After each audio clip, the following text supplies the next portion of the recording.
One, two, three. I believe we are live. Hi, everyone. Welcome on board. It's another episode of the NerdKnight sessions. So today it's actually episode 23. We are firing along. We are going further and further.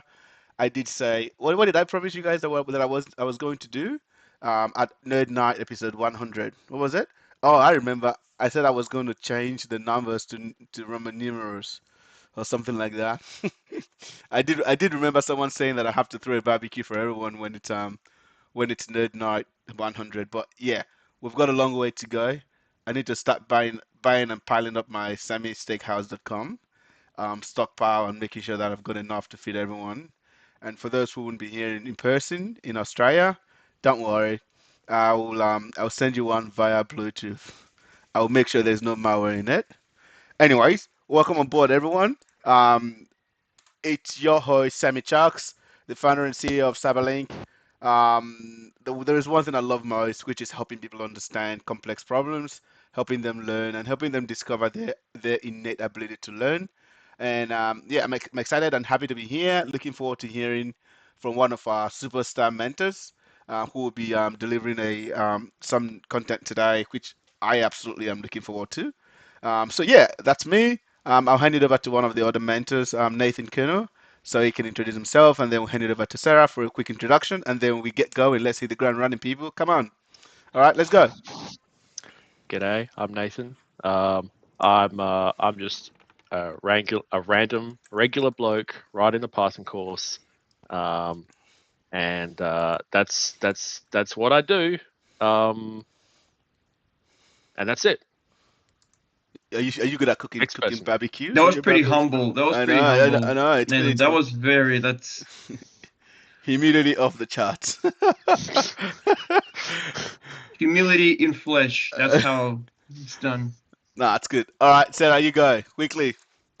Well, you Hi don't everyone, have to I'm do. Sorry. Sarah. Yeah, I think I already did an intro. I'm going to do an intro for my slides anyways, All but right. yeah. Nah, yeah, great to have you here. All right, let's push that intro to when you jump in. All right, Just cool. had a teaser by Yeah. Sarah. uh, we do have someone new here, Fahan. So let's actually make Fahan feel welcome. If you guys remember how to clap using the using the actual emoji without putting your hand up. Yeah, that's right. The last time Yeah. I tried to do that, my hand up. Oh, jeez. I almost did that again.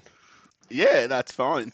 Fahan, welcome to the party, mate. It's great to have you Thank you so here. much, everyone. Do you want to quickly give us a quick introduction of yourself? Maybe obviously tell us about yourself. Talk about something interesting about you, so a fun fact about you, and then what you're mostly looking forward to this year. So go. Yep.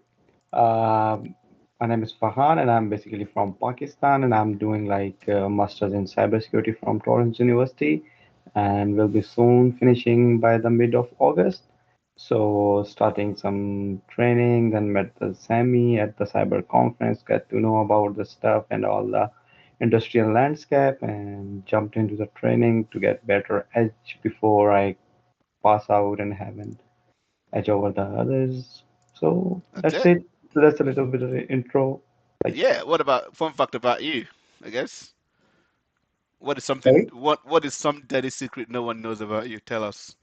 Tell us. We want to know. There's nothing such like that. Ah, no. When I hear that, I'm suspicious. Come on, we wouldn't tell anyone. Alex wouldn't tell. I wouldn't tell. Come No, on. there's nothing like We that. won't tell anyone, I know. That's what I'm. You can trust us. You can trust us. especially Sammy. Yeah, look at it. Look at his honest eyes. You can trust us. I promise you, it will not be on a post on LinkedIn tomorrow morning. Nah, all good, buddy. Welcome on board. Yeah. Hopefully, you. I guess whatever it is you're looking forward to this year, obviously breaking into cyber. But I think Fahan has done something quite incredible, and this is exactly what I expect of every single person who is studying in Australia. Quite often, not only when studying at all, whatever course you're doing, is to make sure that you're doing that extracurricular training, getting out there. Don't wait until you graduate from that course, because ultimately when you graduate, that's when you become hyper aware and hypersensitive about, I want a job, I want to do something with my life. So you want to make sure that you actually start preparing, again, like Fahan said, to have an edge, so that when you get out, you don't sit at the same level as everyone else who's got that piece of paper that you get as well. Thankfully enough, CyberLynk doesn't care about piece of papers. We care about the raw, hardcore stuff, getting down and dirty, which is exactly what we're going to show today as well. So yeah, let's jump right in. Thanks so much, Fahan. All right, for today, does anyone know what the next segment is? I'm looking at faces. Barbecue time. No, it's not barbecue time. It's Barbecue threat time done. landscape. It's threat landscape time. It's good old threat landscape. Nice. So for threat landscape today, there are some key, really, really funny topics. So the first one here, hackers infect 18,000 script kiddies with fake malware builders. So that one, I'm actually keen to show you guys what could go wrong when you download a piece of software on the dark web, and you're like, I want to take this malware to infect another person, and then getting infected yourself. And then also hackers are using Windows RID, so remote identifier, to hijack and create hidden admin accounts. So that one is quite nefarious. I feel like that one will probably need to dive a little bit deep and explain what RIDs are and SIDs and all of that, the different Windows sub processes and identifiers, before everyone can understand it. And I don't think we'll have enough time for that. So I'm going to post the link to the second one and the third one. Obviously, the last one there is the Subaru Starlink hijacking. So the reason I kind of put that one in there is that as cars and other automotive and everyday devices are becoming more and more network aware, and they're becoming connected to the internet, you can imagine what could go wrong. Like an example is everyday car these days all have, a way for you to actually hook up to them wirelessly. And this is why most car theft these days is that no one needs to break a window or do anything. They just carry a master RFID unlocking kit, and then that basically unlocks the car, and they can drive it off like nothing. So as more and more of that is happening, it basically becomes a first house for hackers to hack into systems. And if anyone knows about Internet of Things and OT, which is operational technology, which is what those cars operate on, you know that they don't quite use the same operating system like Windows and Linux. Some of them might use Linux, but they often use Modbus, which is an operating system used by OT devices. And Fahan probably know a little bit about this. And the thing with Modbus is that it's not quite as secure as Windows and Linux. Usually because it's a lightweight operating system, it's quite small, and because it's very small, usually it doesn't have space for you to install an antivirus or do all of the other things, especially when you're trying to shove as much content into it as possible. Anyways, I'll digress. So I'll put a link to that as well in the chat for people to jump in. I was going to ask which one do people want to look at, but I want someone to volunteer and pick one. So we've got three different threat landscapes there. Which one do you guys want to look at? Do you want to see 18,000 script kiddies getting owned? Or Yep. do you? Yeah, that sounds like a good idea. The fake Yeah. malware. Let's go. All right, let's go. Okay, cool. The most catchy title. Oh, I know. I put it at number one for a reason. Oh, but it comes with like a genuine like fake smile. Thanks. All right.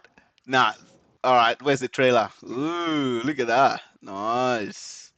By the way, before I actually start diving into this particular article, does everyone know what a script kiddie is? I assume everyone knows what that is. All right. I do not know what a Yeah, script from kiddie my is. idea about script kiddie, they are Yeah, Stephen, go. sorry, I think it was network. They are like people with, not much technical skill. Sometimes they could meet other like advanced threat actor to maybe buy malware as a service from people, and maybe they are people that generally don't really have much technical skills, and they use people's software to uh, start their maybe they use people's skills, you understand, like software or buy malware as a service and use it to perpetrate a cyber crime or cyber attack. Yeah, that's pretty much it. So the inexperienced cyber criminals who do not have the resources or the skill, technical skill required to execute on large scale or enterprise complex attacks. So they rely on tools and processes built by other threat actors that are more technically advanced than them to execute or carry out their attacks. So often what that kind of means is that these people that are called script kiddies. So an example would be like if my mom, I don't know, for some reason, I have no idea why I picked my mom, but anyways, if my mom literally just, bought a piece of malware from, from the Ukrainians or from Russians or from, from Iranian, US, it doesn't matter. No one should think about the fact that I'm calling out countries here where you can potentially buy malware, but it doesn't matter what country you're from, you could potentially buy malware anywhere. And then she goes off, even though she did not write that malware herself, she goes off and executes that malware. And one interesting thing about this is that on the dark web these days, when you buy a malware, there's actually a service where they actually show you how to use it as well. So that's an interesting phenomenon there where you don't necessarily need to know how to use computer. They sell you the piece of malware, they show you how to set it up.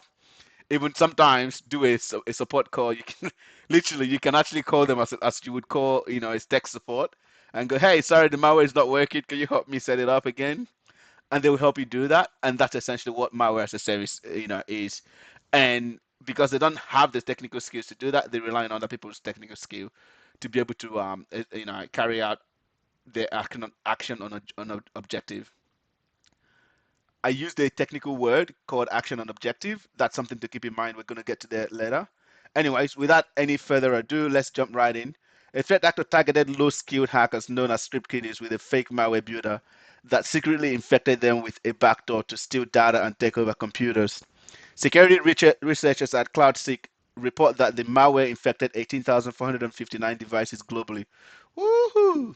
Most located in Russia, which is funny, the United States, India, Ukraine, Turkey. Why is it that Nigeria doesn't get represented here? I'm pretty upset. Why is there no African country? Does it mean we don't have script kiddies or everyone in Africa is pretty smart or something? I don't know. And no Australia either. Like, geez. The two continents that I love. It's a bit annoying. Anyways, a Trojanized version of the X1 rat builder has been weaponized and propagated, rates the CloudSeek report. It is targeted specifically towards script kiddies who are new to cybersecurity and directly download and use tools mentioned in various tutorials, thus showing that there's no humor or honor among thieves. So basically, a thief wanted to steal from another thief. Interesting. That's basically Houdini or what's their name. CloudSeek has found the malware included a kill switch that was activated to uninstall the malware from many of the infected machines, but due to practical limitation, some remain compromised. So this is the graph that basically shows the malware distribution of where it's been infected. So you can see there's a massive chunk here, mostly for Russia. So 50% of people who downloaded and used the malware were from Russia. 9.3% of them were from the US. Unfortunately, I can't quite find um, Australia or other countries in here. There are indeed some other countries that I did not understand or know their actual, two-letter words. Does anyone recognize any other country here? Obviously, this is the UK. GB is the UK. Um, KR, is that Ukraine? No, that's not. Someone help me out here. Does anyone? Is that the UEA? AE? UAE, From UAE would be Ukraine, United I think. Arab Emirates, United Yeah. Arab. Yeah. I don't know. BF means best friend. That's all I know. That's good. That's good, Abdullah. What is ID? I know. All right, fine. People, let's do it. Indonesia. Okay. Let's do it. All right, countries. DE is Germany. Country code for ID is Indonesia. Yeah. Let's see. No, before No, this is phone wrong. codes. Wait, does it? Wait, I thought it had it. I just saw it. Yeah, but I Yeah. said right. So AF is Afghanistan. So let's see. Is there any AF in here? Well, they're probably more interested in trying to shoot bombs. Albania. AL, I did see AL there. Did I? Or is my eyes mistaken?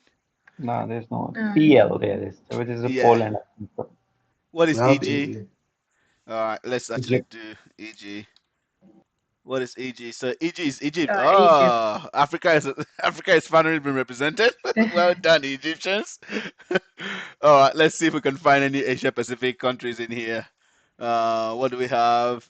Is UA Germany with 3.2% DE. I think okay? so. That's interesting. Does anyone know what D is? Deutschland. That is Denmark. Germany. Mm, Yeah, De Denmark, Germany, something along those lines. Uh, No, no, it's jeez. not No, that. it's not It's Denmark. It's Germany, Germany. yeah. It's Germany. Germany. Germany. Interesting. Deutschland. Yeah. Yeah. Deutschland. Well, guys, At least. Who said you would only learn about cybersecurity at CyberLynk? You would only also learn about geography as well. But anyways, this is the distribution of threat actors and where they are coming from. Obviously, who have downloaded and have been infected by the malware.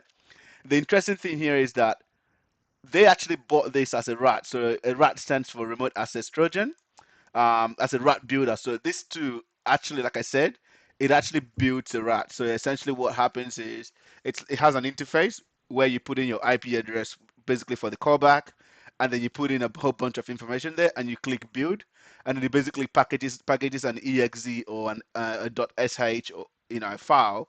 Exe obviously means you can run it in Windows, and then sh means it's a bash file. You can run it in Linux, or it's a py, which is Python, or any other file extension, and then that basically gets sent via a phishing email.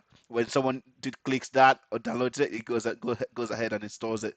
So you can see here, every infected system is registered to a Telegram-based command and control server using a hard-coded Telegram bot ID and token. So basically, when the threat actors, i.e., script kiddies, download this malware or rat builder, the rat builder actually infects them, create a C2 server, compromise the web browser. So you can see the malware also automatically steals Discord tokens. Interesting. System information, location, and data from IP addresses exfiltrated to the C2 server. Then it waits for command from the operator. Out of the 56 commands supported in total, the following are particularly dangerous. So machine ID, browser, so still saved passwords, cookies, and autofill data from web browsers.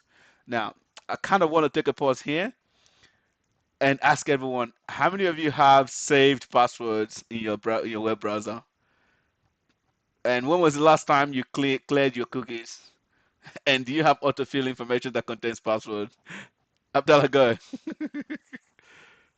Are you saying that you do, or you're trying to say something? I don't remember any of my passwords. Whenever I make them, I just save them. Oh So I have a no. bunch of passwords saved in my All right, Google account. all right. We need to change Mm. that because threat Is actors that not love good? to collect that. No, you need a password manager. So, well, this is why this is good. We're talking about this, and then we have keylogger. So, does anyone know what a keylogger does? Yep. Mindful of the time. So this a keylogger basically records every single keyboard stroke on your computer. So basically, when threat actors do this, they're waiting to see if they can capture your password when you log on for your Windows account.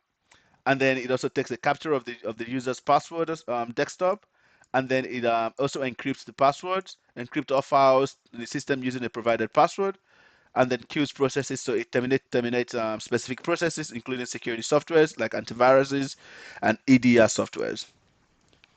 And then it also uploads specific files of the infected system to the C2 server, and then removes the malware. So the malware is actually built to remove itself once it's reached its action on objective. Now I've used that word for the second time again. So basically, what action on objective is it simply means that whenever a threat actor comes into your environment, there is always some reason why they came in.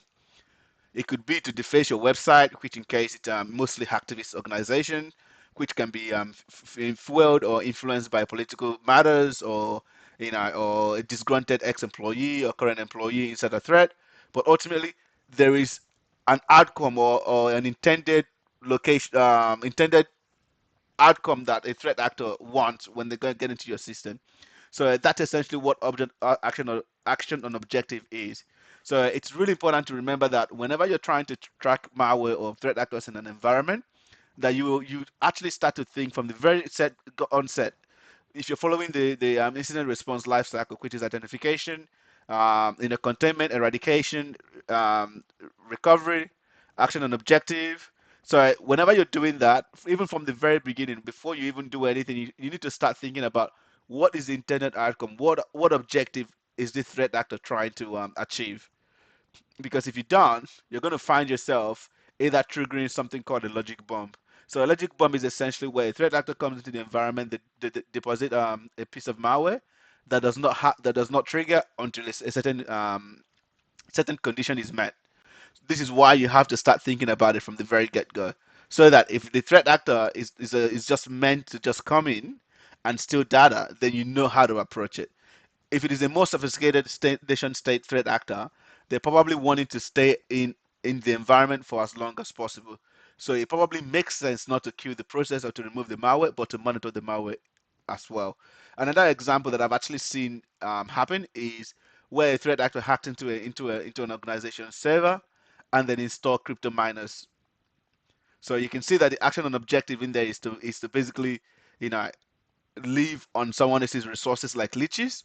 They didn't intend to hack the system. They just want to live there and use them to mine Bitcoin.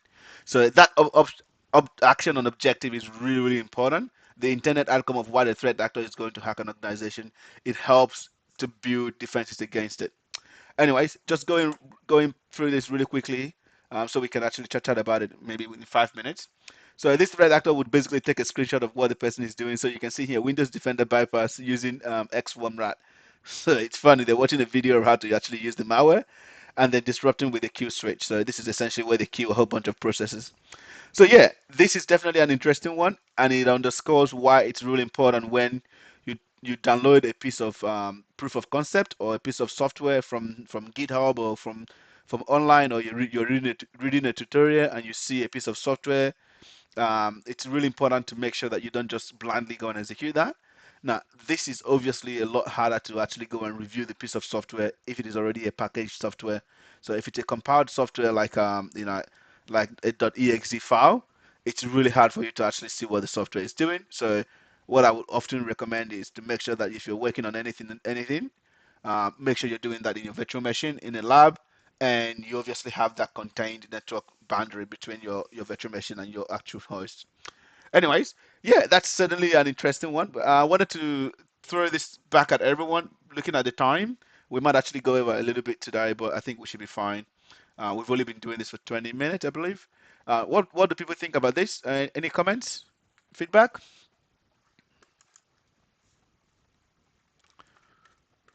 I think last week or something, I seen a similar story about. It was said that it was titled saying hackers hacked hackers. So I don't remember the details, but security researchers used some technique to actually hack the hackers' infrastructure. So instead of the other way around, they got into the threat actors' infrastructure using some backdoor or something like that. Interesting. And that was interesting as well. It sounds like one of those call center hacks.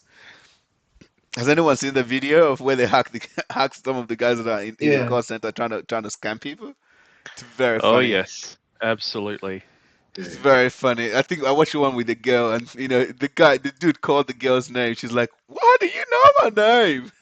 I'm like, and when she found out that she was looking at her face on the webcam, she's like, "Oh my goodness, what is going on?" Something like that. The channel that you found that on, was that Jim Browning by any chance? I think it might actually be. I don't remember Yeah. what the channel Yep. is, but the guy's It, from the UK. I think so. it's yeah. That sounds like Jim Browning. Yeah. Nah. So yeah, cool. So I guess Nathan, obviously being that you've lived and breathed malware for so long, what do you think about this? And what risk does it present, especially for people trying to learn cybersecurity and play with tools? So the main risk would be those who aren't computer savvy and just leave their credentials everywhere. But then, of course, there's risk for people who are also getting into cyber that are probably just lazy as well. Any amount of laziness, if you run that malware on your computer, you're probably going to have all of your stuff taken. Rats are pretty common. So stealing, Discord tokens and all of your Discord information and every chat application ever is really common. It's not really like groundbreaking stuff. And a lot of these rats like to target crypto wallets. And they sort of work sort of similar how, ransomware works, or they exfiltrate all of that data to some server in who knows what, Russia or something like that, and they demand that you give them money to get all of your data back, or they just go and leak it. Mm. Yeah, that's absolutely spot on. And it comes down to basically that action and objective. I don't know why I keep wanting to say objective and action, but anyways, you guys get what I'm trying to say. Yeah, it's absolutely key, and understanding what the threat actor is wanting to do with your data is obviously really important. And in this case, trying to blackmail you to give them money. But yeah, Yep, I wanted to get absolutely. one other person's I guess comment before we move on Okay, to the main let party. me add. Let me add to this. Like, since I'm just imagining, like, since the script kiddies now, they are not technically savvy. Then how do they like, how do people get to know that, oh, there's a malware or their system were infected without actually reading the logs or something like that? How do they? I was just thinking about that it just came to my mind. Yeah, again, there's probably information in here in the the Cloud Seek report, how it was first discovered, analysis, discovery is there? Because I don't want to make assumptions, but what I'm guessing is one of the script kiddie probably saw the system be behaving weirdly. That's what I would guess, but I did not find information with regards to how it was first. So this report here is actually a lot more comprehensive than the one we looked at because this is actually more technical. So I reckon that I'll probably post this in as well. This is a good one.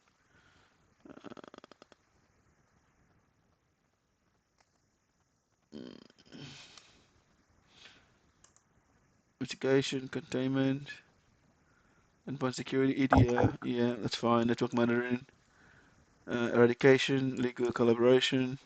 Look at that. I love what they're doing here, which is exactly what CyberLynk does, using the cybersecurity incident response lifecycle in a functional way as opposed to trying to cram it and remember it, which doesn't happen. Yeah, that's a really good question, by the way, Steven. I reckon you should probably do some research about that and find out. But yeah, there's no information here as to how it was first detected. I mean, if you see anything come up on your screen, like pop-ups that just don't, like, if your computer starts acting in a way that's not normally normal, you could probably suspect that something's happening. Um, if it's on Linux, like, if the threat actor knows what they're doing, the only time you're really going to be able to pick up whether something is actually happening on your computer if like, you have like a process or something that's using up a bit too much RAM or a bit too much of your CPU, and you have no idea what it is, then maybe you could suspect that maybe something's wrong. But Does anyone want to see the GitHub repo where this was found? So apparently, look at that. Malware spread primarily through GitHub repository. yep, Mhm. that has become a popular way Yep, to GitHub spread is. Yep. malware in the last year or two. All right, cool. All right. I think this is a really good place for us to round this up. Obviously, I'll paste the link while Sarah is going. Anyways, I wanted to move on to the next one really quickly. So for today, mentor show and tell. We've got Sarah here. So Sarah is one of CyberLynk's Lynk Mentor, and she's pretty good at her stuff. Sarah works as a cybersecurity solutions engineer by day, and then an elite hacker by night. So do not muck around. She's certainly not a script kiddie, I can tell you that. So everyone, sit at the edge of your seat and get ready to learn from the master. So yeah, look, I think this is probably a good place for me to hand it over to you, Sarah. Feel free to share your screen, and I'll continue recording. But yeah, can we give it up for Sarah? If you can find your hand Yeah. clapping sign. I don't know if you heard any of that. I did hear some of it. I Yeah. literally raised my hand up instead of clapping. Oh, All jeez. right. Can I share a tab? I think I Jabra can share a blocked most tab. of it out. Is that sharing? Can you guys see my Yep, screen? we can see it. Just give me a We Alright. can. second. Let's put this in slideshow. Is that all good? Yep, I think you should be all good. I'll just push this in here so people can see us in the recording. There we go. Just bear with me a little bit more before you start. Someone tried to join. What was that? That was me. Oh, yeah, moving around, huh? Again. For some All reason, right. I don't know. For some reason, the meeting just stopped for me. Yeah, there was some He's got weird, malware on his computer. some weird stuff happening. Ooh. Scary stuff, spooky. Acting normally. That's alright. All right, Sarah, you can go. Alright. It's a little bit, Let's get into it and let's talk a about little bit truncated vulnerability for me. management. I'm not quite sure why it's truncated for me. But It's I'm what? just keep going. Is it truncated for anyone as well? Just out of curiosity. What Is it Like, specifically? the CyberLynk's logo at the bottom. Can you guys see that? Yeah, I see the whole. What? I mean, I see the logo and I see CyberLynk, but is there supposed to be more? Yeah, Yeah. that's it. So I cannot see that. So obviously there's I think there's no, Sarah, it's not you to me. So it's um you? yeah, keep going. Alright, I'll let it Yep, I go. fixed it already, so all good. Fixed now. So yep, keep going. Okay, cool. Let's talk about vulnerability management. So this is going to be Vulnerability Management 101. How can we discover, mitigate, and remediate vulnerabilities? Let's get into about me. As I said, I'm working as a solutions engineer in security.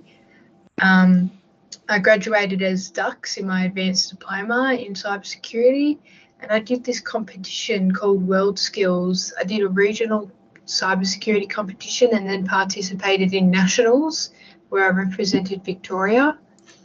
And that was pretty cool. It was a good experience to do. And yeah, let's move on to the next one. What does my job consist of? So first off, I do a lot of meetings. That's what you do a lot in jobs. And lots of them are like weekly catch-ups, and we report on how projects are going and what we're currently working on, and stuff like that.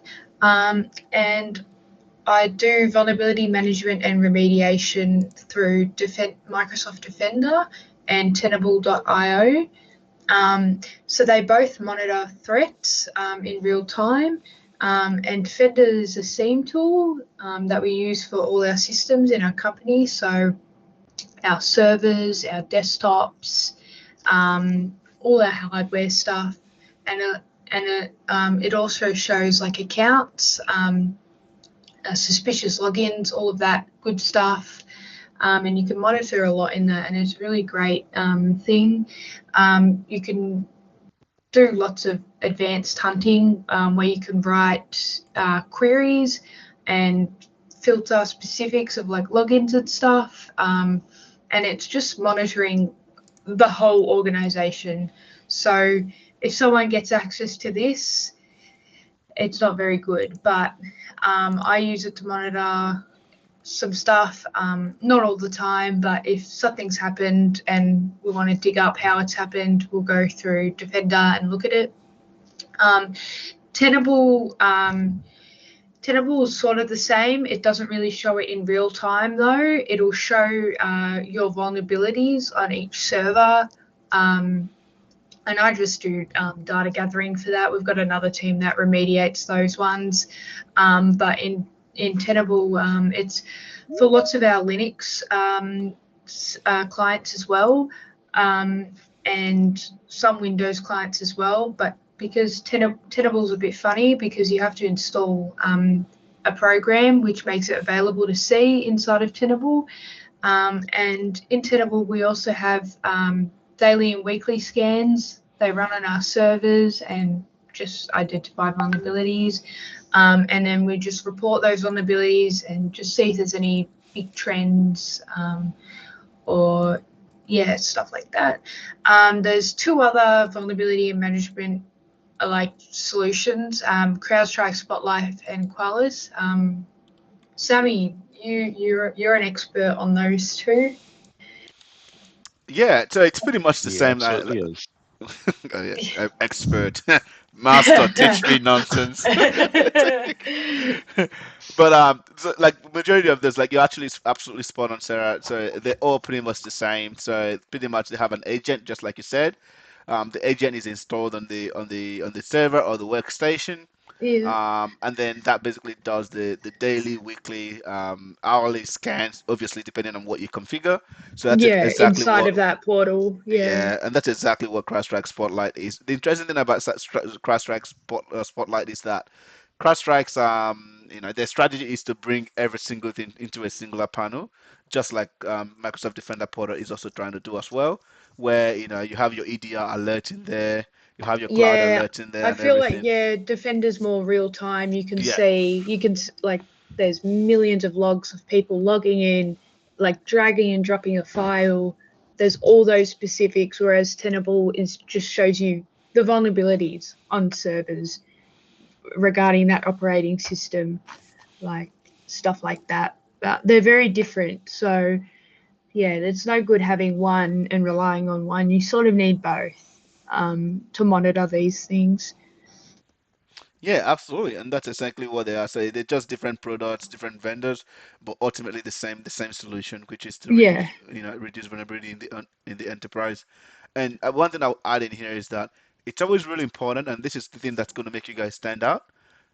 Quite often in cybersecurity, you don't learn this until you start climbing, the corporate ladder and become a manager and whatnot, and then you begin to see that, oh, this makes sense. So every single cybersecurity function, every single cybersecurity mitigation strategy, or every single thing that we implement in cybersecurity ultimately goes to do one thing, which is to essentially cause business resilience, protect the business from risk.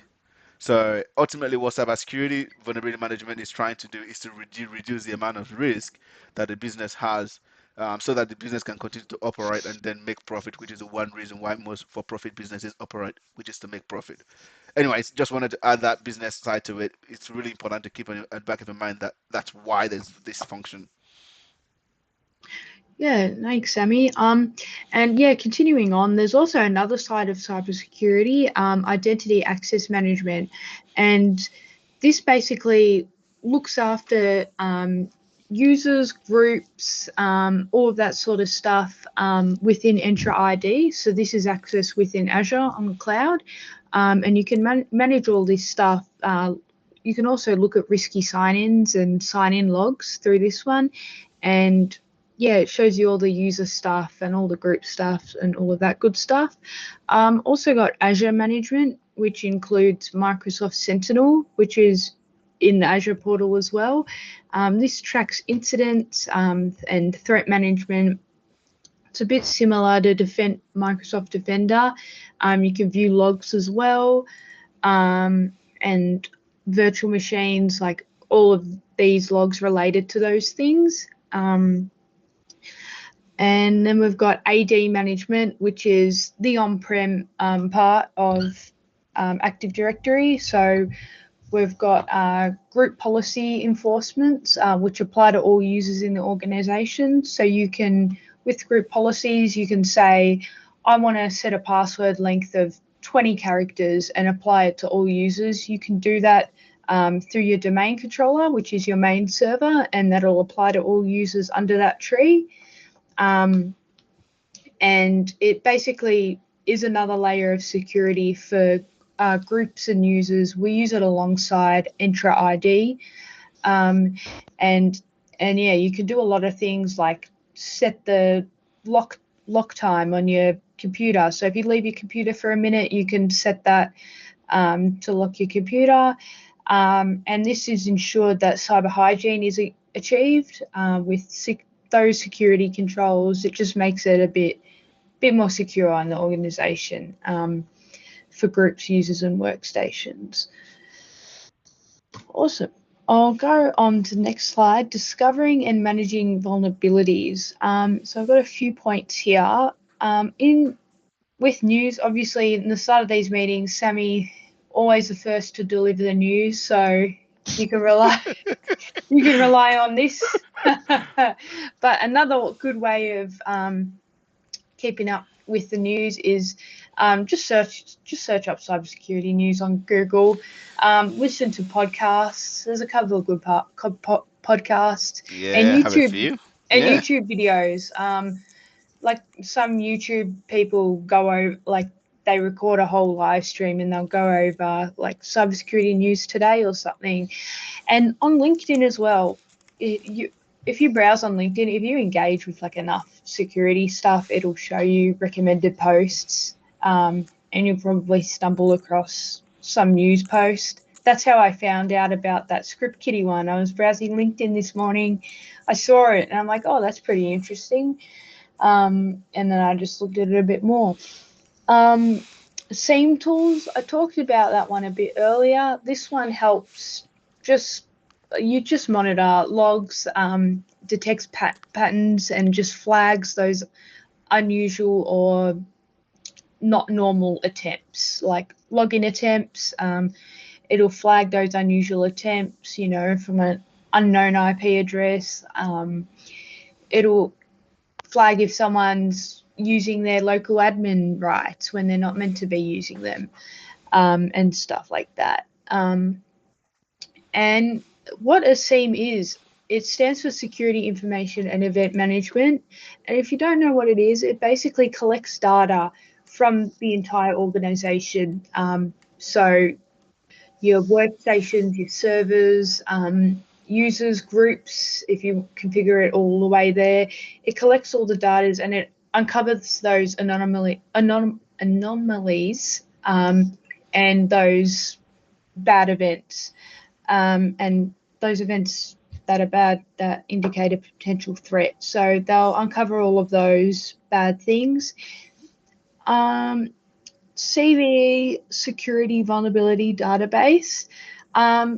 This is free to everyone. A lot of if you get good enough at cybersecurity, you can claim your own CVEs and find your own CVEs and do that. What it is it is a database full of vulnerabilities. There's all these people online that do these things called bug bounty hunting, and they just hunt all these bugs within different things, like I don't know, maybe the website's not secure. They'll hack the website, email the company that say, hey, I hacked your website,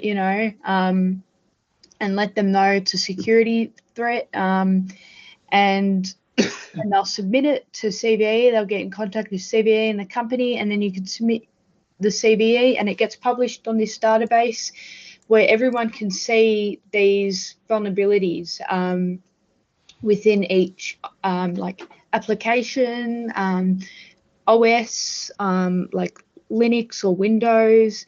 There's a lot on there, and it's a great website. It shows all of those good vulnerabilities, and it's a good reference to verify the severity of issues. The Defender portal refers to the CVE vulnerabilities as well for each of their viruses of their vulnerabilities detected. It's basically on a score. The higher the score, the worse the vulnerability is. Vulnerability management tools. We've got tools like Tenable, Defender. You can record these vulnerabilities based on their CVSS score as well, and keeping track of those critical high, medium, and low vulnerabilities. Communication within the team. If you don't have good communication, good luck. Good luck. Yeah, absolutely. Because you want to be communicating. Nothing gets fixed. Nothing gets done. Exactly. This is why like some meetings go for an hour when they're only meant to be 30 minutes because you're communicating every single That reminds me of something. every single What thing. do you mean, Alex? I don't know, but it's Sammy talking too much. Yes, probably. No, keep going. Keep going. Yeah. So yeah, communication, like just send them a message on Teams. Communicate those things like, "Hey, I saw a abnormal sign in," and they might say, "Oh no, that's just flagged it as a false positive," which goes on to the next point, identifying false positives and true positives. Now, the seams aren't perfect. They are going to show false positives, which are, how can I explain this? Like a false positive is a positive that is no good. So it's basically like someone's logged in from a IP address, I don't know, over in America, and defenders identified that, but you go and contact that person. Hey, you've logged in from America. Why? And they're like, oh, I'm using a VPN. That's a false positive. Defenders pick that up as, this person's logging in from America, but they were just on a VPN. They're in Australia. And then we've got true positives, which are positives that are true. So, I don't know a better way to explain that. I know. I just keep going. Just pretend. It is hard. I can help with the false positives. Yeah. So the best way I know how to explain a false positive is an alert or something that was triggered that should never be that should that never shouldn't trigger. be there. Yeah. Basically, that's it. That's a much better way of explaining it. Yeah, and then true positives are the positives that should be triggered. There is a legitimate threat. There is, this person's logged in from America, but that's not them. They haven't logged in from America. So a threat actor's logged in from America. So, yeah. Yes, Alex. So, because I remember that there's a third category. So there's false positives, true positives, and what are those called that should trigger but didn't trigger? So I don't know, some phishing email came through, but it didn't trigger the seam. Yeah, that's a true negative. Yeah, true negative. Yes. Yeah. Well, So seam can miss those things as well. It's not perfect. It's not 100%. That's why I don't think AI is going to take over, but because you need people. I like the confidence you're exuding here. It's like, I'm got my job till I die. I'm going to keep, exactly. I'm going to work. I'm going to sit on this chair till the day I die working in cyber. So I literally pull you out, come out, and your hands are literally locked into your keyboard, and you're like, I'm still Me working. at like 90 years old, like, no, let me work. Yeah, and also another thing I forgot to write down is 0-day vulnerabilities. So these are vulnerabilities that have been disclosed but have not been patched yet. Now, a famous one is Stuxnet, and you guys can do some research on that one. Just punch that into YouTube. But that's a famous 0-day vulnerability. Now, types of vulnerabilities. Now we've got vulnerabilities everywhere. Even in humans, we're not perfect. So, you could say like, oh yeah, my password's like dragon123, there you go. That's a human vulnerability. They've just shared their password.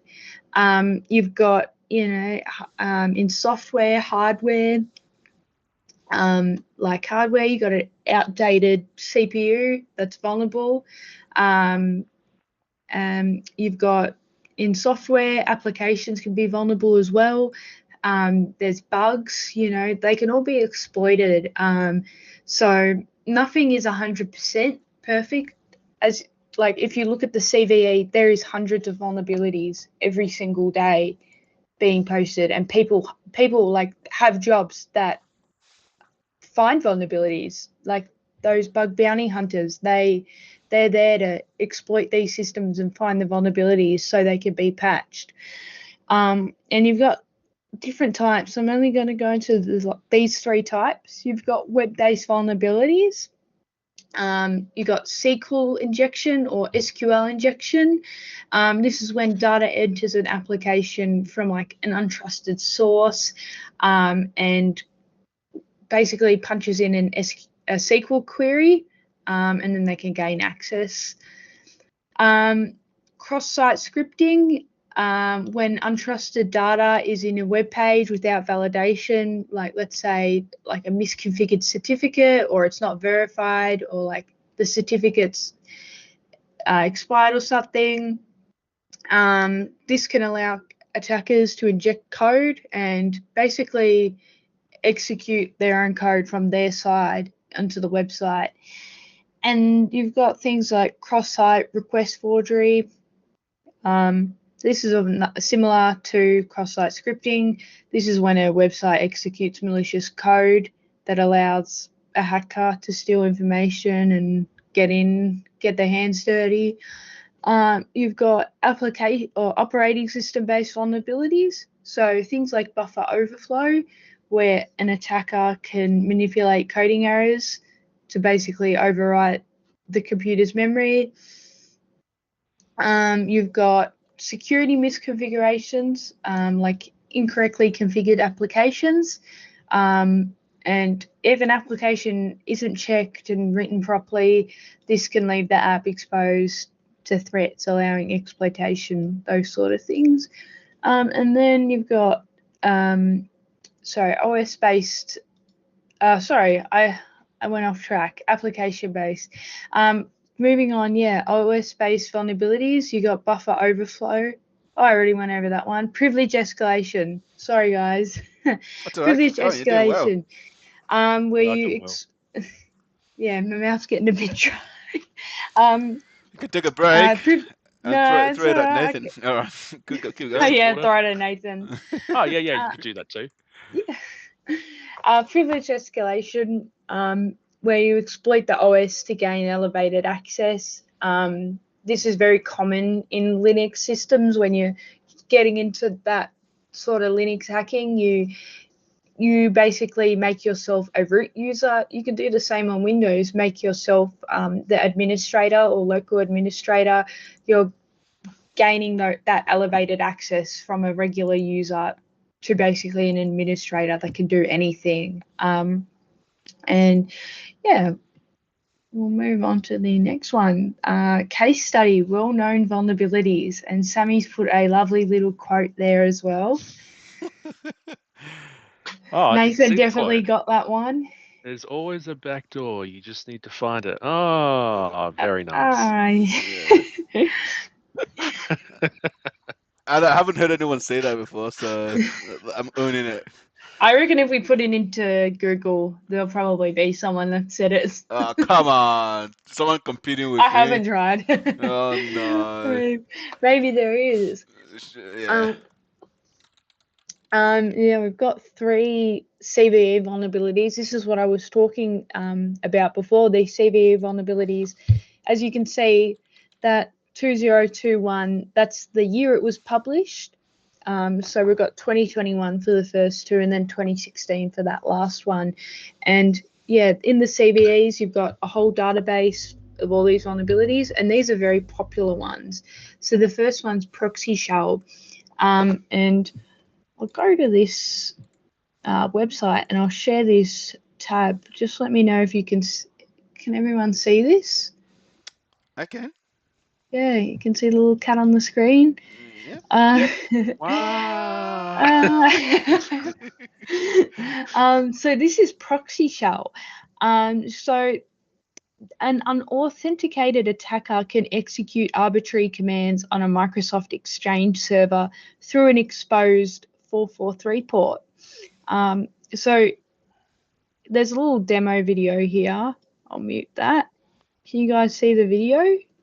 You're Yep. probably going to have to reshare with sound on. I don't think you need the sound on this one. Oh, right. Yeah, it's just like a little walkthrough. But as we can see on this website, this Exchange server, it's definitely not secure. He's launching up Python to do his remote code execution, and just sending that to the domain name or the domain name server. And you can see the shell is going, it's executed.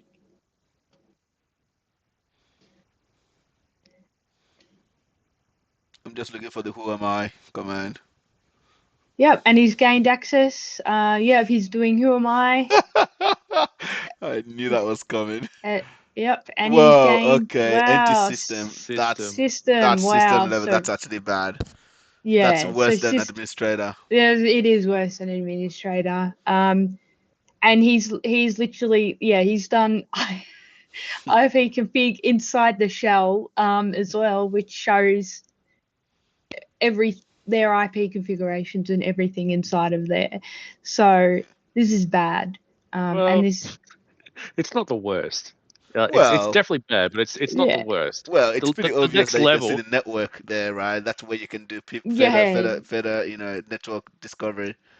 Now he knows Oh what the yeah. internal IP address is, and now he can find other systems in there. I was gonna Oh ask. yeah, absolutely. Like it's not the complete worst because he's not the kernel yet. He's still within the system. Oh, but it's funny. it is pretty bad. And yeah, that was Cool. I kind of first one. wanted to I guess open it up for anyone to ask questions. I know Sarah has Did just I jumped. stop sharing? Yeah, you did, but that's all And right. then I know Sarah has kind of shared a lot of really good, useful, and good content and good information. Wanted to ask if anyone had questions, so perhaps anyone had to clarify anything that she said. Let me go first. The Yeah. first one I have is with the Stockness vulnerability, Yeah. zero-day vulnerability. If I may ask, I thought zero-day is something that have not been discovered. Can Stockness now still be considered as zero-day? Well, at the time it was discovered, sorry, I'll take that one. It was a 0 day, which is why it usually still retains the name. Stuxnet itself up now is no longer a 0 day because now it's a known vulnerability that's probably been patched already. Now, it's also important as well that Stuxnet is actually a campaign and not necessarily a vulnerability on its own. A 0 day was used during Stuxnet's campaign, and that's really one key thing to note there. And Stephen, you're right. So a 0 day is Sarah did say this. It's a vulnerability where the vendor is not aware of it and it hasn't been patched. So therefore, if a vendor is not aware of it, it is 0 day, and often that results to everyone running around like headless chooks trying to figure out a patch for it in as little time as possible. But Sarah, feel free to add anything else to that. Yeah, so basically say Chrome has released a new version and they've released a version with a vulnerability on it and they haven't realized that there's a vulnerability. So they need to fix it. So everyone's updated to the new version of Chrome, but there's a vulnerability on it, and Google need to do something to fix that vulnerability because millions of users have already downloaded the application and they basically need to fix it. So yeah, that's basically an example of it. Running around like headless chickens trying to fix it. Yep. Because it's already out in the wild. It's literally the truth. Like that's how what cybersecurity would do when there's a major vulnerability. Yeah. So 0 day vulnerabilities are no good. Okay. Then the other two one, I'll be quick with this one. So this one, the first one goes to Nathan. If I'm correct, I think buffer overflow, it's not a programming language. It's mostly languages that configure that you can use that have effect on the hardware of the devices, right? Yeah, the hardware. Yeah. So like overriding the memory. So it'll affect it on the hardware. Yeah, so it's Okay. more hardware side things. Oh, sorry, Nathan. Yeah. No, you're right. Then the last one, the dirty cow. I think I've used it a long time ago. That was when I was in school. I think dirty cow has to do with privilege escalation. If I'm not, if I'm right. I actually don't know what dirty cow is, but I Yeah, like the name. it's a race condition. Dirty cow. Yeah, it is. I haven't gone on to that one Yeah, yet. that's all right. You'll get to that later. Yeah.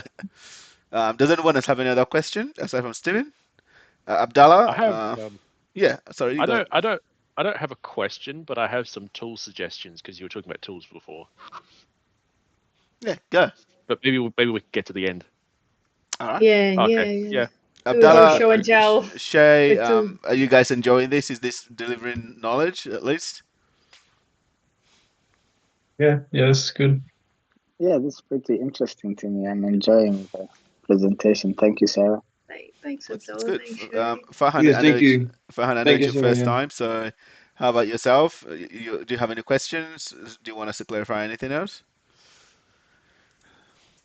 No, I'm all Oh, good. did I Farhan, think that sorry, I was talking to Farhan. Is he gone? he's gone. Yeah, Yeah. we lost Farhan. All right, fair enough. All right, Sarah, keep Oh, going. Where is he? Did he message? Well, probably got to go to work or something. Oh yeah. That's alright. Alright, well, I'll move on to the next CV vulnerability. We've got Print Nightmare. Sammy loves this one. Oh yeah. Ooh, oh yeah. spooky. So a domain user can, remotely run code on a Windows system. So I'll share this tab. So it's got a nice little explanation here of what it does. So one, they share a printer through a print server. They download and install printer driver, and then create a print job. So this is how that basically works. But this is the person that found the vulnerability, and they gain access to the system and can print a bunch of stuff. So if you have a printer on your network, it's probably no good. Who uses printers anymore? Does anyone use printers anymore? I Like do. normal people, Sarah. I don't. Sometimes. But yeah, it's a cool little vulnerability. Oh, here we go. Here's how it works. So the attacker loads the vulnerable printer driver, creates a fake shared printer, like basically imitating themselves as the real printer. The target will connect to the fake printer, and in order to use that printer, they have to download and install a printer driver, which is vulnerable and uploaded by the attacker into that fake shared printer. So, Farhan's back. It All right. sounds like a slightly different version. It sounds like a different variation of like the Linux cups vulnerability that Yeah, was discovered like a few months ago. yeah. Sounds like the Windows version of it because pretty much. So this vulnerability is actually a vulnerability that was discovered or that was unintentionally created by Windows as a result of them wanting to create a new feature that would make using printer on the network easier. So they wanted there to be an easy plug and play printer access whenever you join the network. To basically just go and download the driver, and then the driver basically gets installed. And Microsoft did this mostly because most modern day printer drivers can only access the user mode. So because of that, they felt pretty confident that it would not do anything dodgy. But obviously, whoever downloads that application and runs it, the user's permission is inherited by the application, and this is where this kind of goes wrong. Anyways, the actual content is quite comprehensive and very long. So we Yeah, also it gonna is. yeah Like it's quite long and yeah very very hard. and very detailed as well. So we'll put Yeah, a link. We'll put a link to that in the chat in the in yeah. the Net There's Night a session in Discord as well. uh, But that's yeah. another good one. And we've got the last one, the dirty cows. Stephen already knows what this one is. You mean This is a Steven knows a cow that's dirty somewhere? Steven, what have you done to that cow? Well, Stephen with us? That's all right. yes, it's probably I will good. see. I will see. Sorry. That's all right. So this one is this is a vulnerability on Linux and allows you to write to read-only files. So that so Oh, that's funny. hence the name cow, copy on write. That's what cow stands for. I should have put it in all capital letters. And an example in this case, you can overwrite a user ID in etc password, where that's where all the Linux passwords are stored. So you can overwrite that and change the password to root or something. And so it allows you to basically modify read-only files. It's a pretty cool vulnerability, I think. And you can probably practice some of those ones. It's another form of privilege escalation. You can practice those ones in like boxes online and like vulnerable machines as well. I'll move on to the next one. How can we mitigate vulnerabilities? How can we fix them and like prevent them? So the first one is patch management.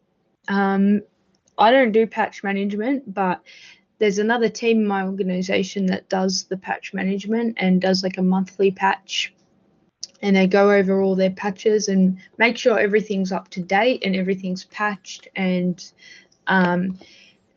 everything's basically in order. Nothing's outdated, nothing's old.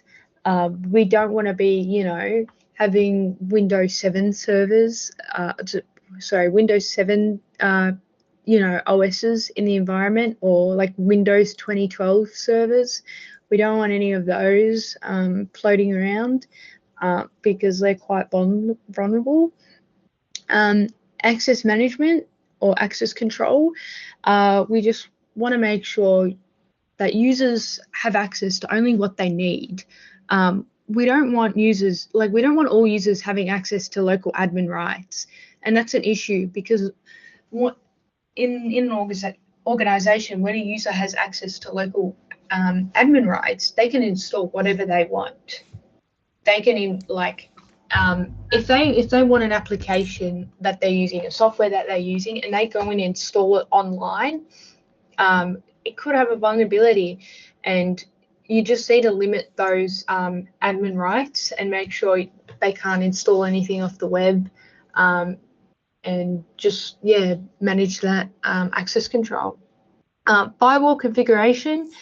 Won't go too in depth into this one, but this is just making sure that you're letting in the right traffic and just filtering out bad traffic, just to tighten that control and make sure users are only communicating, within the network, and nothing's bad being sent out and nothing bad is coming in. And the firewall configuration can be monitored through those SIEM and IPS intrusion prevention systems. And this is used to detect and block that malicious activity. So all these ways can mitigate and protect the organization against those vulnerabilities. Remediating vulnerabilities, the fun part, updating software, just ensuring everything's up to date, patching those operating systems, rolling out OS patches across the organization, making sure everyone's on the latest version of Windows 11. I don't care if you hate it, it's the same thing as Windows 10, just fancier. Deal with it, we want to make sure everyone's. I feel like I want to bring Nathan in here. Nathan, what can you do to Windows 11 if you don't like the fanciness? It's fine, Nathan. All right, it does all the same things. People just overreact, and I feel like some people don't like change, but it's a very small change. I'm getting too emotional about this now, I Nathan. feel like we need to get you to apply for a job at Microsoft. You're selling this way too much. I understand Windows 8 hate. That's fine. We didn't like Windows 8. I don't think anyone liked that. Yeah, too slow and too buggy. It was horrible. Does And anyone so Nathan, I kind of wanted to talk about deployed Windows application and what that could potentially do if you're the kind of person that Sarah is talking about who's like, oh, Windows 11, I don't like it. Yeah, okay. So debloat Windows 10 was a script that I talked about earlier on in the year, or at least no, not this year, last year, or something that just removes all of the bloat and all of the garbage that Microsoft fills. yeah, like you know, Microsoft Solitaire pre-installed. collection. That's like Yeah, automatically installed, and Spotify and Netflix. Spotify, Netflix, all those Yeah, pointless Candy Crush apps and all the Candy stupid Crush. like services and stuff and processes like your phone link and all of these random applications that just run in the background that just collect telemetry and don't really do anything, and they just hog your resources. It's getting rid of junk like that. Yeah, no, Oh, that's a good idea. and then of course, if you're on Windows 11 and you're concerned about Microsoft Copilot. Are we going to start talking about that? so Copilot is one of those. I can't remember the name of the feature. It was that feature where it takes screenshots of your screen every 5 seconds or something like that. Stores it in SQLite database. Yep. Nathan hated that. He's like every time Yep. he's like, Oh, I don't want this. I don't want well, this. mate, it's like a it's a dependency of Windows Explorer now. So I don't think Microsoft plans to completely remove it like people want. So I'm not coming back to Windows 11 anytime soon. Well, Sarah, there you have Fair it. enough. Fair enough, Nathan. But what about those unsupported apps in Linux? Unsupported apps. Yeah, like what? I don't know. Like, how are you gonna? Oh yeah, I guess like there's you can run basically anything on Linux, I guess. You can virtualize everything that you can't run on Linux. Yeah, okay, that's true. What virtualization do you run then? Windows 10? Windows 10 and 11, and I'm doing that through QEMU. Okay, cool. Yeah, nice.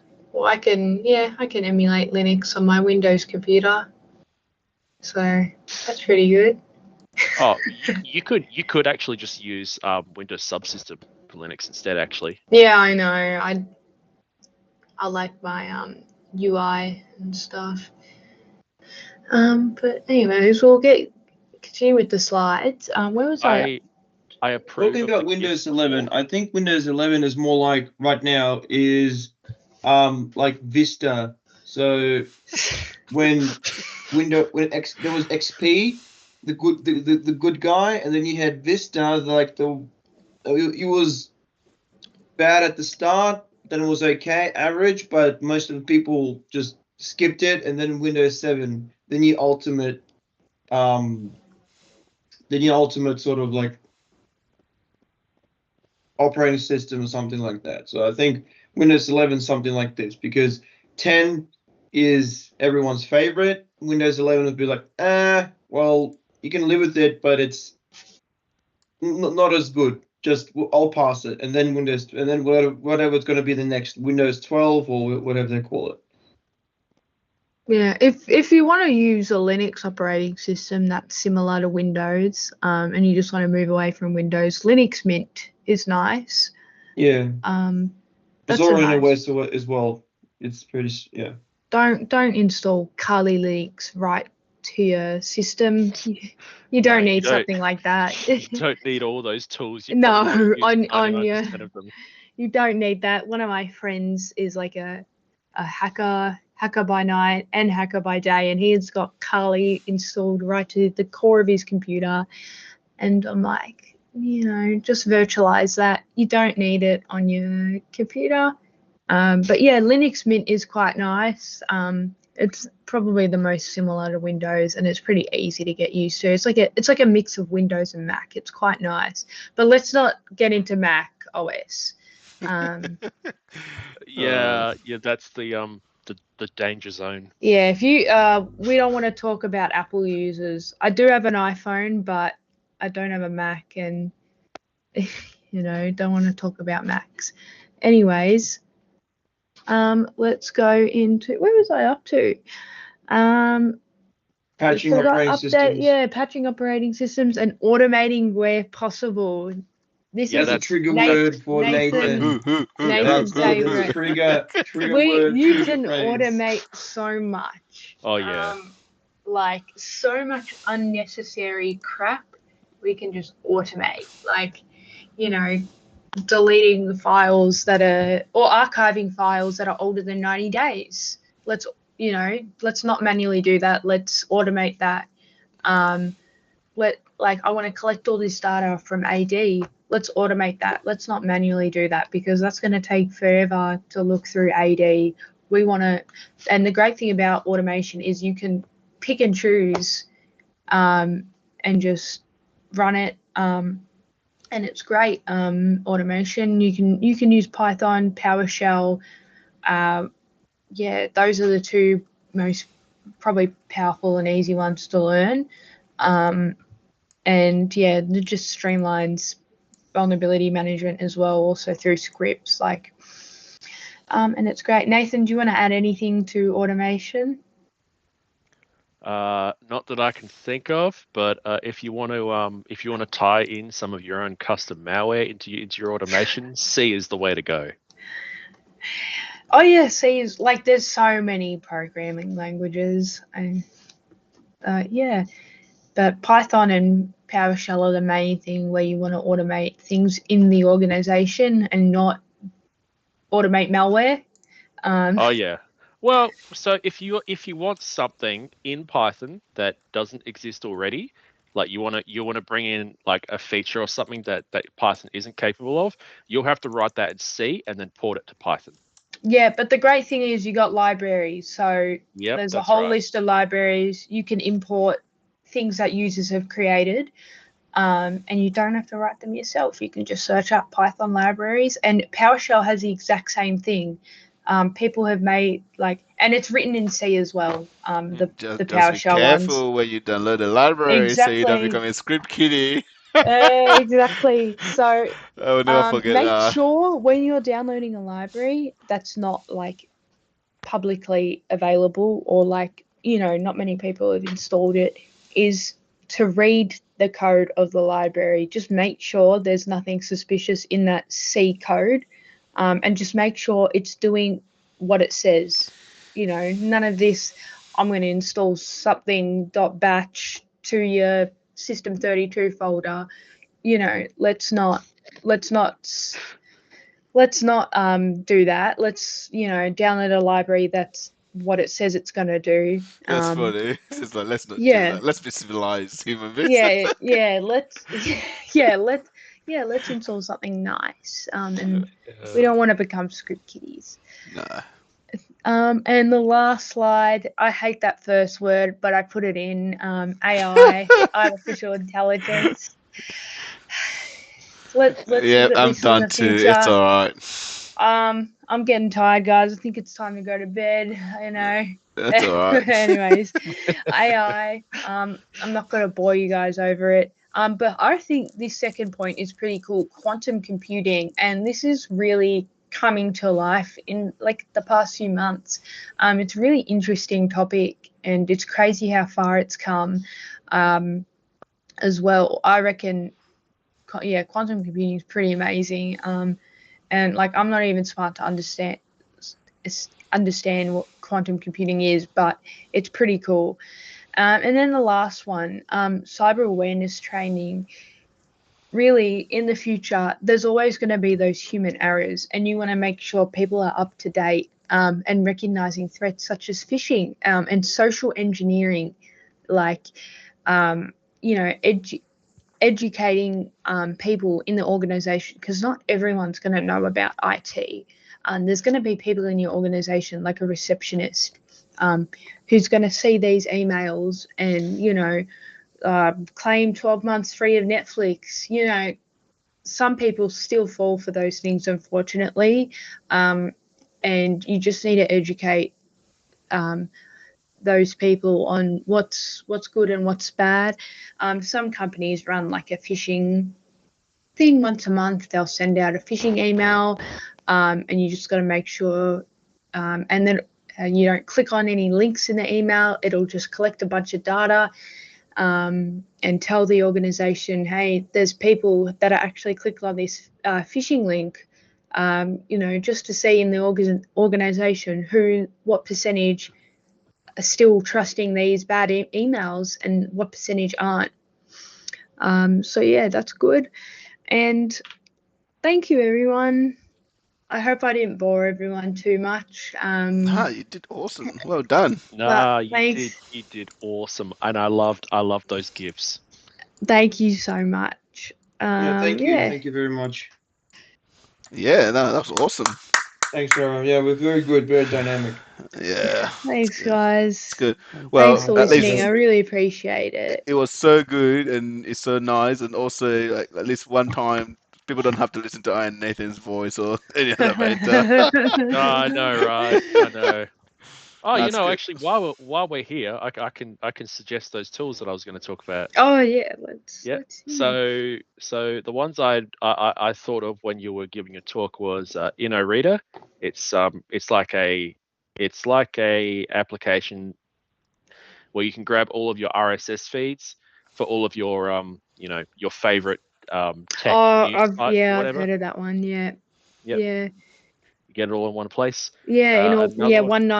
one nice application, or on the website you can just. Yeah, that's a good one. Do you want to put it in chat, Nathan? Yes, yes, absolutely. Everything yeah, in this chat goes away, so just put it in Discord straight away. Oh. That's a lot Yeah, better. okay. I'll go and stick it under NerdKnight. Yeah. Thanks. All right, Thanks, cool. No, that was Yep. awesome. Thanks Now so we much, got Sarah, for sharing that. That was really Thanks, awesome. Sammy.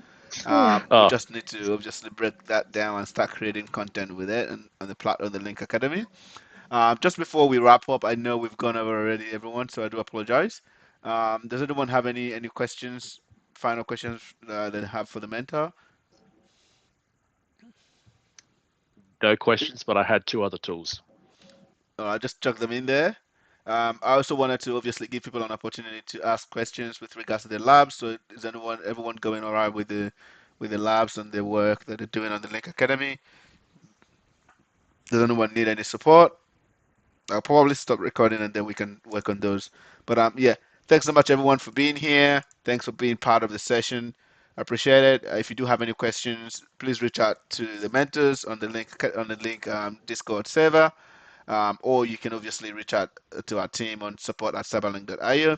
We look forward to catching up with you guys and hanging out. Happy learning.